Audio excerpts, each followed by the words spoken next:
오래전 영국의 화학자인 제임스 러브룩이라는 사람이 이 지구 전체를 하나의 살아있는 유기체라고 주장했습니다. 그리고 자신의 이론을 가이아의 이론이라고 이렇게 불렀는데 내용은 그러한 것입니다.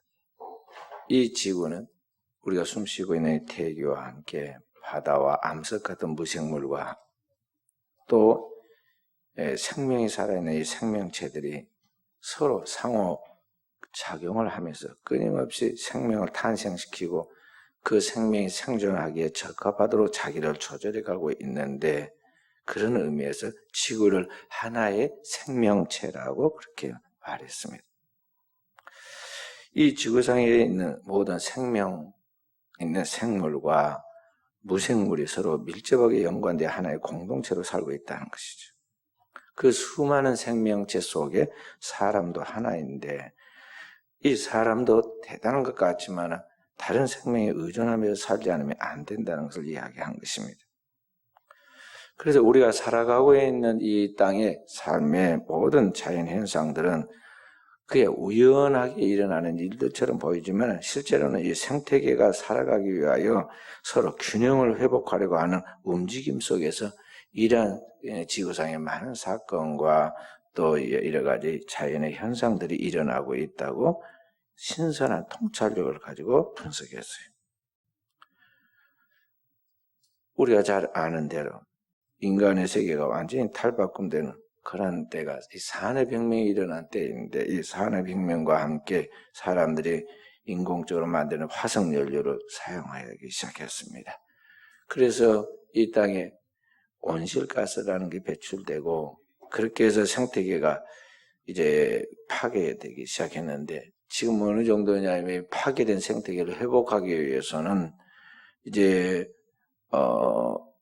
수천 년이 지나야 다시 정상적인 원상태로 회복된다고 그렇게 진단하고 있습니다. 기후가 바뀌었는데 이 기후의 변화로 인하여 재앙들이 나타나고 있는 현상들이 우리가 잘 아는 대로 이 쓰나미 같은 거, 허리케인, 또 극심한 가뭄과 무더위, 이런 것들이 이 지구 생태계가 균형이 파괴되면서 나타나는 현상이라고 말하고, 이것을 가이아의 복수라고 그렇게 불렀습니다. 지금 우리가 경험하고 있는 이 지구상의 온 지구상 전체가 대유행병으로 팬데믹으로 만든 이 코로나 사태도 무엇을 이야기하고 있느냐면요, 인간 너희들만이 아니라 이 너희들이 무시하고 있는 작은 바이러스를 부른 나도 바이러스가 좀 그러는 거예요. 지구의 필수 구성원이다. 나도 여기 있다. 나와 함께 협력하지 않으면 안 된다 하는 것을 지금 외치는 가이아의 역습이라고 볼 수가 있어요. 코로나 바이러스가 중국 우한에서 시작됐죠. 이 우한에서 시작된 코로나 바이러스 전염병이 박쥐에서 왔는데, 성경에는 레위기 11장 19절에서 20절에 성경에서 대승과 박쥐를 먹지 말라 그렇게 이야기했어요. 그런데 그 먹지 말라는 박쥐를 식용이나 약용으로 야생 동물시장에다 판매하고 사서 또는 팔아서 사람들이 끊임없이 먹어치웁니다. 그러다 보니까 이 동물들이 살 그 서식지가 파괴되게 되었고, 사람과 동물 사이의 경계가 사라져서 이 동물과 사람이 접촉해야 하는 것과 하지 말할 것들이 있는데, 이런 것들로 인해서 오늘 이와 같은 질병이 나타나게 되었다는 것이죠. 그 역사의 연구에 보면은 인류 역사의 큰 전염병 중에 하나였던 흑사병 같은 것 또는 패스트 같은 이런 게 전부 다 들쥐에서 왔는데요, 이런 것들이 다 사람과 이러한 동물 사이의 경계가 파괴된 데서 오는 현상들이라고 볼 수가 있습니다. 그래서 지금 사람들은 죽겠다고 굴 속에서 숨듯이 집에 들어가 숨고, 공장도 멈추고, 학교도 안 가고, 교회도 가지 말라고 영상 예배 드린다고 그러고 있는 이런 것과는 반대로 지금 이제 뭐가 좋아졌느냐면 이 지구가 좋아졌습니다. 전체적으로 이 지구가 좋아졌어요. 시끄러운 인간의 모든 경제 활동과 여가 활동과 뭐 여러 가지 그런 움직임이 사라지면서 대기 오염이 사라지고 공기는 맑아졌습니다. 그리고 사람들이 물러간 그 자리에 드디어 이 동물들이 활발하게 움직여서 이 자연의 모든 균형이 다시 돌아오고 회복을 하게 되었다는 거죠. 그 뉴스에 우리가 그러한 것들을 종종 봅니다. 세계 나라 중에서 그래도 의학이 가장 발달되었다는 나라가 독일인데, 독일의 수상인 메르켈이 이야기하기를 이 지금 현재 팬데믹으로 번지고 있는 코로나 이 바이러스 전염병이 지금 인류의 70% 정도 감염을 시킬 것이라고 그렇게 예견했어요. 70%. 지구상에 있는 사람들의 10명 중에 7명은 이 코로나 바이러스에 걸린다는 거예요. 지금 우리나라가 방역했다가 한참 외국에 방송을 했는데 지금 그런 방송이 별로 나오지 않죠. 사람들은 사회적 거리를 둔다 하면서 상당히 조심조심 하는 것 같더니 이제는 사회적 거리를 이제 버리고 생활의 거리를 둔다 이렇게 말하면서 긴장을 조금 푸니까 숨어있던 사람들이 튀어나오고 사람들이 모인 그곳에서 숨어있던 바이러스도 튀어나왔습니다. 그렇게 해서 또다시 이제 어디에서부터 출발했는지 알 수 없는 이러한 병들이 계속해서 번지고 있는 것을 볼 수가 있죠. 사람들은 두려워서 예배까지 경계하고 중단하는 상태가 되었어요. 그래서 교회가 정상적인 예배가 아니라 비정상적인 예배를 듣는데 우리가 그것을 온라인 예배라고 그렇게 부릅니다. 근데 이게 이제 일시적으로 한두 번 그러다 말 줄 알고 마치 독감 유행 지나가면 될 줄 알고 그렇게 하면 된다고 이제 교계에서 이제 온라인 예배로 대체하라고 행동 지침을 내리기도 했지만은요. 이게 그걸로 끝나지 않고 지금 2달, 석 달 돼 가면서 이제 교회가 어떤 것이 됐냐면 예배 없는 예배당에 성도들이 탈교회화되고 탈예배화되는 잘못된 습관을 익혀가기 시작했어요. 인간이 먹어야 힘을 얻고 살듯이 영혼의 하나님의 말씀이 들어가서 영혼의 양식이 들어가야 인간이 영이 사는 것인데 사람이 한 주만 주일을 범하고 나면요 영의 힘이 빠집니다. 2주만 빠지면 강팍해집니다. 3주만 되면 완전히 평신도가 되고요. 4주까지 가면 이제 완전히 세상 사람 똑같이 이방인이 돼요. 영이 죽어버려요. 그런데 육신은 영적인 긴장과 부담이 없어서 좋다고 말합니다. 그리고 이제 그러한 것들이 이제 일종의 습관이 되고 중독이 되기 시작하면서 세상 사람들과 똑같이 되는 거예요. 오늘 잘못된 습관이 몸에 배어가기 시작하는 이 한국 교회가 옛날로 돌아가기 너무나 어렵게 되었어요. 한국 교회의 현재 예배의 실황을 분석한 바에 의하면 성도들의 주일 예배 참여도가 50% 수준으로 떨어졌다고 말했어요. 그래서 우리 교단 총회에서도 이제 깜짝 놀라가지고 성령 강림주의는 오늘을 이 코로나로부터 침체된 한국 교회가 다시 회복하는 날로 지키도록 공고하고 대대적으로 홍보를 하고 있습니다. 소 읽고 외양권 고치기 지금 하고 있는 것이죠. 기독교의 2000년의 역사를 살펴보면은요, 많은 기독교에 대한 박해가 있었습니다. 그 박해 속에서 기독교인들이 일반 생활을 하기 어려워가지고 지하 이 공동묘지인 카타콤에서 지내면서도 그들이 하나님께 드리는 이 공동체 예배를 쉬지 않았고 또 전쟁이 일어나는 엄청난 전쟁에 죽고 사는 문제에 있어서도 교회 문을 닫지 않았어요. 오늘날 이 코로나 바이러스와 같은 전염병이 나타나는 그런 상황 속에서도 더욱더 이제 하나님의 백성들은 교회에서 모여서 기도하고 그들이 잘 준비해가지고 죽어가는 사람들을 돌보는 그 역할을 했던 것을 볼 수가 있어요. 그럼에도 불구하고 기독교인들은 그 당대에 죽은 사람들의 10분의 1 정도밖에 안 됐다고 역사의 통계는 나와 있습니다. 그러니까 비상 상황 속에서도 하나님께 드리는 예배는 중단하지 않았다는 것이죠. 우리 한국도 많은 밖에 어려움이 있었죠. 일본의 그러한 지배 속에 들어있을 때 순교를 할지언정 예배를 중단하지 않았습니다. 공산주의 치하에 있었을 때도 사람들이 기도하는 것과 예배드리는 것을 멈추지 않고 교회를 사수했어요. 그 예배드리는 사람들이 밖에서 문을 걸어잠그고 불을 질러서 그 불에 죽어가면서도 끝까지 믿음을 지켰던 믿음의 조상들이 오늘 우리 한국에 있습니다. 그런데 오늘날 어떠합니까?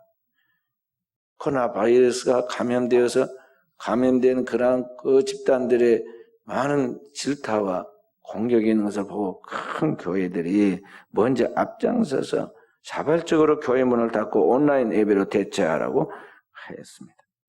그렇게 해서 사회적 책임과 비난을 면하려고 했는데 이제 문제는 교회가 회복이 안 된다는 것이죠. 발버둥을 쳐도 안 된다는 겁니다. 제가 잘 아는 우리 서울 큰 교회 목사님, 후배 목사님이 그런 이야기를 했어요. 자기 교회는 이 코로나 바이러스 중에도 예배를 드리는데 빠지지 않고 예배를 드리니까 교인들이 3분의 1 정도 나왔고 유일하게 나왔는데 이게 절반가량 끌어올린데도 지금 힘들다는 거예요. 교인들 다시 회복시키는데. 나와라고 그래요. 아무래도 지금 안 나온다는 거예요. 오늘 그렇게 되는 것입니다. 그래서 오늘 우리가 믿음의 유산을 이어받은 하나님의 경건한 백성들로서 일할 때 어떻게 해야 하는가? 우리가 어떻게 하나님 앞에 어떤 자세로 예배를 드려야 하는가를 다시 정리하면서 오늘 이 하나님의 말씀을 우리 성도들이 기억해야 하겠습니다. 첫째로 오늘 우리 하나님 백성들이 명심해야 할 것은 예배는 하나님의 택하신 처소에서 예배해야 한다 하는 것입니다. 신명기 12장 1절부터 14절 말씀을 우리 다 함께 찾아서 읽어보십시다. 신명기 12장 1절부터 14절 말씀. 먼저 1절 한번 같이 읽습니다.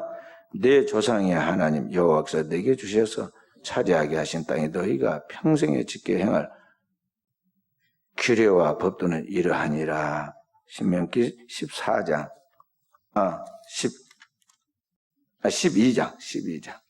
12장 잘못 읽었습니다. 12장 1절 잘못 말씀드렸죠? 1장 12장 1절 다시 내 조상의 하나님 여호와께서 내게 주셔서 차지하게 하실 땅에 너희가 평생에 지켜 행할 규례와 법도는 이러하니라. 11절 봅시다. 11절 12절 너희는 너희 하나님 여호와께서 자기 이름을 두시라고 택하실 그곳으로 내가 명령하는 것을 모두 가지고 갈지니 곧 너희의 번제와 너희의 희생과 너희의 11조와 너희 손의 거제와 너희가 여호와께 원하신 모든 아름다운 선물을 가져가고 너희와 너희의 자녀와 노비와 함께 너희 하나님 여호와 앞에서 즐거워할 것이요 네 성중에 있는 레위인과 그리할지니 레위인은 너희 중에 분깃이요 기업이 없음이니라. 아멘. 하나님께서 너희의 택한 바로 그곳에 가서 예배하고 그 다음에 지금 방금 읽지 않았지만 13절에 보면 너희는 삼가서 내게 보이는 아무 곳에서나 번제를 드리지 마라 그랬어요. 아무 곳에서나 하지 마라. 하나님께서 받으시는 그 예배는 하나님의 선택하여 지정한 그 장소, 구별된 그 곳에서 하나님이 또다시 구별하여 세운 주의 기름 부은 종들을 통해서 어린 양인 예수 그리스도의 피를 가지고 드려야 한다는 것이죠. 구약 사사시대에 이런 이야기가 나옵니다. 미가라는 사람이 어느 날 자기 집이 복을 받으려고 가정재단을 만듭니다. 그래서 거기 미가의 집에 신상과 애복과 드라빔을 만들고 거기에 떠돌아다니는 레위인 한 사람을 불러다가 자기 집안 제사장으로 삼고 그 집안에 평안과 안녕과 축복이 나타나도록 늘 빌었습니다. 그렇게 해서 큰 복을 받았느냐? 그 이야기의 결론은 그렇게 나옵니다. 어느 날 그 집에 단지파 자손들이 지나가다가 들렀는데 그 집에 드라빔과 애복과 신상이 있고 제사장이 있다는 걸 보고 데려다가 우리가 써먹어야겠다 하고 그 집안에 있는 거 싹 들어가지고는 그 제사장과 우상까지 다 가지고 단지박을 가버렸어요. 빈털터리가 된 여기 미가가 화가 머리 끝까지 나가지고 막 동네 사람들을 모아가지고 쫓아갔더니 그 사람들이 고개를 돌리고 말했어요. 우리를 화나게 하지 말아라. 우리 중에 누군가 쫓아가서 너를 치면 네가 머리가 땅에 떨어지고 일어나지 못할 것이다 그랬어요. 기가 팍 죽은 그는 돌아왔는데 그가 그렇게 열심히 복받겠다고 자기 집에다가 가정재단을 세워놓은 결과가 그렇게 되었다는 것이죠. 그 시대는 이스라엘의 왕이 없는 혼란한 시대라. 사람들이 각각 자기 속인에 옳은 대로 행하였다고 그랬어요. 자기가 왕이 되어 자기가 하고 싶은 대로 했는데 그 결과가 그렇다는 것입니다. 이스라엘 백성들은 늘 그러한 싸움이 있었습니다. 가나안 땅에 들어가 있었지만 그들은 늘 자기가 생각에 옳은 대로 신앙생활을 하다 보니까 원래 하나님께서 그 백성들에게 호렙산에서 주었던 계명, 10계명과 함께 하나님이 기름 부어 세운 아론의 후손들을 통해서 하나님께 제사하는 것이 아니라 그 시대의 사람들 가운데서 이제 어떤 보기에 좋은 것들이 있으면 다 따가지고 그대로 했습니다. 그래서 가나안 부족들이 행했던 그 이교 풍속과 입으로는 하나님을 부르고 하나님 여호와를 경외하는 그들의 신앙과 혼합해서 나게 되는데 이런 혼합된 신앙이 늘 그들 가운데 있었어요. 그것이 이스라엘을 멸망하게 만듭니다. 이스라엘 백성들이 하나님을 믿는다고 하면서도 이방 사람들처럼 추술 행위를 하고 참치듯 믿고 그래서 사울 왕이 나중에 보면 죽은 사람의 혼을 불러오는 초혼식을 하잖아요. 그래서 가짜 사무엘이 땅에서부터 올라와 가지고 사울에게 말하는데 거기에 그 말에 기가 팍 죽은 이 사울이 땅에 엎드려져 전쟁에 나가기도 전에 이미 마음으로부터 져가지고 여기 전쟁터에서 블레셋에 치고 가정이 멸문지화를 당한 것을 볼 수가 있어요. 재앙을 집에다 끌어들였다 하는 것입니다. 오늘날 우리 한국에도 그러한 일들이 참 많았습니다. 한국에 많은 이교 또 이단 사술들이 많아졌던 게 다 이러한 잘못된 신앙관에서 온 것이고 하나님의 누구이신가에 대한 하나님에 대한 신론이 잘못되어가지고 잘못 인식한 데서 오는 결과들이었던 것을 볼 수가 있어요. 한국교회가 100년 동안에 많은 부흥을 해서 숫자가 많아졌지만 실제로 하나님 말씀을 통해서 하나님이 누구이신가에 대해 그분이 우리 가운데 어떻게 구원하시고 어떻게 역사하시는가에 대한 정확한 이해를 성경을 통해 확실하게 정립하지 못한 오는 그런 사고였다는 것이죠. 우리나라 대통령 중에 가장 대통령 오래 한 박정희 대통령이 18년 동안 철권 통치를 했죠. 그때 그 대통령을 보좌한 사람이 경호실장이 차지철이라는 사람인데요. 경기도 이천 사람입니다. 그 사람이 부모가 믿어서 자기도 열심히 기독교를 믿는 신자였는데 그의 아내는 여기 순천 사람입니다. 순천여고 출신이고 그의 집이 승고 뒤편에 보면 거기에 있었는데 그런데 그 부모들이 출세한 자기 아들을 다 잘되고 성공되게 하기 위해서 매일 가정재단을 쌓고 거기서 예배를 드렸어요. 힘 있는 대통령의 경호실장이고 차세대 주자라고 불리는 사람의 집에서 늘 오라고 그러니까 융승원 대접을 오라고 하니까 목회자들이 앞다투어 갔습니다. 가서 복을 빌었죠. 근데 결과가 어찌 됐습니까? 좋은 결과가 나오지 못했어요. 1979년 10월 26일 11.6 사태라고 그러죠. 김재규의 총에 맞아 박정희와 함께 비참한 제어를 맞은 사람이 차지철입니다. 그리고 그 가정이 그렇게 이제 파멸을 한 것이죠. 김재규는 또 어떠냐? 그 당시에 대통령 왼팔과 오른팔 같은 양쪽 사람인데 둘 다 한 사람은 경호실장, 한 사람은 중정부장을 했는데 김재규의 부인도 순천 여고 출신입니다. 그러니까 이 똑똑한 순천 여고 출신 순천에 가서 인물 자랑 말라 그래가지고 다 순천에서 골라갔는데 똑똑한 남자들을 결혼해가지고 그분들이 그냥 갑자기 비명 형사하는 그 남편들 뒷바라지하고 가문이 길을 펴지 못하게 됐잖아요. 무엇을 우리에게 지금 교훈해주고 있느냐? 오늘 우리가 하나님의 구별하고 하나님께서 택한 그 거룩한 주의 몸된 교회에서 구별된 그 예배당에서 모여 예배하지 아니하고 그 교회를 통해서 하나님께서 주신 그 우리에 대한 구원에 대한 하나님의 바른 지식과 믿음을 갖고 하나님 앞에 영광 돌리면서 그 안에서 기뻐하고 즐거워하는 성도의 공동체를 이루지 못하고 사람이 자의적으로 자기 마음에 있는 것을 자기 뜻대로 이루려고 하는 인위적 방법으로 나아갔을 때 그것은 축복이 아니라 재앙과 저주로 그리고 어둠의 영을 끌어들이는 요소가 되었다는 것을 우리가 알아야 한다는 것입니다. 꼭 그건 뭐가 같으냐면요. 산에 가면 돌탑 쌓아놓은 거 똑같은 거예요. 산에 가면 어디 좀 볼만한 데가 있으면요. 거기에 분명히 돌멩이로 이게 탑을 쌓아놓은 게 보입니다. 이쪽에도 쌓아놓고 저쪽에도 쌓아놓고 솔직히 등산하기도 바쁜데 거기다 돌 막 이렇게 쌓아놓은지 정성껏 쌓아놔요. 뭐라고 쌓아놨겠어요? 우리 딸 빨리 시집가게 해주십시오. 아들 이번에 입시에 좋은 성적이나 좋은 학교 가게 해주십시오. 우리 남편 직장에서 돈 많이 벌 수 있게 해주십시오. 가정의 화평과 좋은 일이 있게 그런 일 해주십시오. 공을 들인다고 저는 거기 탑을 쌓는 거예요. 자기 마음의 염원과 기원을 이룬다고 해서 운명이 자기 뜻대로 바뀌고 하나님이 그의 시종이 되어가지고 다 그의 뜻대로 만들어서 가는 그런 존재가 아니에요. 부질없는 일을 하고 있단 말이에요. 똑같이 지금 하나님을 인위적으로 자기의 생각 속에서 만들어내고 자기가 이렇게 하나님 앞에 이렇게 공을 들인다고 생각하면 그것이 자기 뜻대로 자기 안에 가정의 평화와 자기의 삶의 유익과 자기의 운명이 나아질 것을 생각하는 이러한 잘못된 신앙이 미신적이고 기복적이고 인본주의 신앙이라는 걸 알아야 돼요. 헛된 열심을 갖고 있다는 거죠. 믿음의 조상 아브라함의 후손으로서 이스라엘의 가장 축복받던 왕이었던 다윗 왕이 하나님의 택한 장소 예루살렘으로 나아가 하나님께 성전에 예배하면서 이렇게 노래합니다. 사람이 내게 말하기를 여호와의 집에 올라가자 할 때 내가 기뻐하였도다.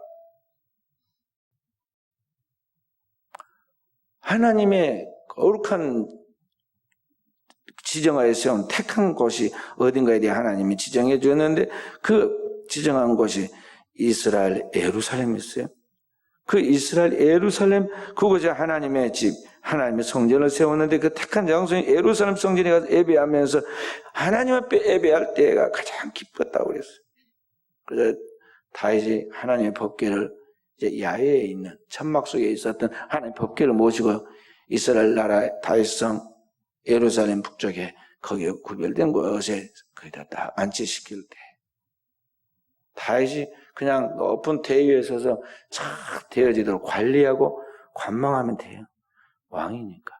근데 그렇게 하지 않고 제사장들과 같이 세마포 옷을 입고 이 백성들이 다 같이 그 앞에서 경외하고 있는 그 자리에서 하나님의 법궤가 다 움직일 때 6걸음을 떼밀 때마다 숫소를 잡아서 하나님의 제물로 바치고 소고와 악기를 들고 그 제사장들이 나팔을 부르면서 찬양대가 찬양할 때 거기 앞장서 하나님 앞에 기뻐 춤을 췄어요.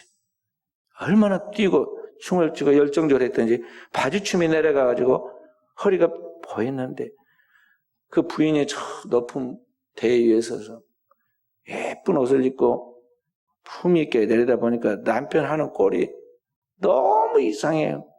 그래서 막 들어오자마자 쏘아붙였잖아요. 오늘날 왕이 얼마나 영화로우신지 마치 방탕한 자가 막 뛰면서 그렇게 모습을 보이더니 오늘 그 모습을 계집종에게 보였나이다 하고 막 조롱을 합니다. 그러다가 그 입이 문제잖아요. 항상 말 조심을 해야 하는데 말이죠. 내가 여호와 앞에서 한 것이니라. 너희에게 사람들이 보이려고 여호와 앞에서 지금 찬양한 것이니라. 내가 나를 무시했지만 이후에는 이제 내가 이 계집종이 너에게서만큼은 내가 대접을 받을 것이다. 그 이후에는 다윗이 그와 함께 관계를 하지 아니하고 가두어진 채 살게 되는데 결국 자손을 보지 못하고 끝나잖아요. 자, 그러므로 오늘 우리는 하나님 앞에서 하나님께서 그 이름을 두시려고 택한 예배의 처소인 이 교회의 가치와 예배의 중요성을 알고 오늘날 우리가 지금 예배 드렸다고 흉내를 내고 있는 이 흩어져서 온라인으로 예배하는 그것과 비교할 수 없는 진정한 예배를 드려서 그 예배가 하나님 앞에 상달되도록 해야겠어요. 그렇다면 그런 예배가 어떤 예배냐? 두 번째로 그 예배는 성령과 진리로 드리는 예배이다 하는 것입니다. 오늘 본문의 말씀은 하나님께서 받으시는 참된 예배의 실제가 어떤 것인가를 보여줍니다. 하나님의 어린이 하신 예수 그리스도가 인류의 죄를 짊어지고 십자가에서 피 흘려 영원한 속죄를 이루심으로 오늘 죄인들이 멸망당하게 되어 있는 그 가운데서 죄와 사망과 마귀의 사슬에 풀려나 영원한 구원을 받게 되죠. 하나님의 나라에 들어갈 수 있는 은총을 받게 되었다는 것이죠. 그런 천국 가는 길과 진리와 생명을 만들어 놓으신 예수 그리스도께서 이제 승천하시면서 마지막 명령을 제자들에 내립니다. 사도행전 1장 4절부터 5절의 말씀입니다. 함께 읽어봅시다. 사도행전 1장 4절 5절 말씀. 사도와 함께 모이사 그들에게 분부하여 이르시되 예루살렘을 떠나지 말고 내게서 들은 바 아버지께서 약속하신 것을 기다리라. 요한은 물로 세례를 베풀었으나 너희는 맨날이 못되어 성령으로 세례를 받으리라 하셨느니라. 아멘. 주님께서 승천할 때 제자들에게 말했습니다. 너희들 고아처럼 버려두지 않고 다시 올 것인데 성령, 보혜사 성령이 올 것이라고 말씀해 주시죠. 그래서 너희는 예루살렘을 떠나지 말고 아버지께서 너희에게 약속하신 것을 기다리라고 그러는데 그 약속하신 게 뭐냐면 성령이다 그랬어요. 세례 요한은 너희에게 물로 세례를 베풀어서 회개의 세례를 주었지만 이제는 너희가 맨날이 못되어 하나님의 성령으로 세례를 받으라고 그랬는데 그 성령의 세례가 오늘 마가의 다락방에 나타난 것입니다.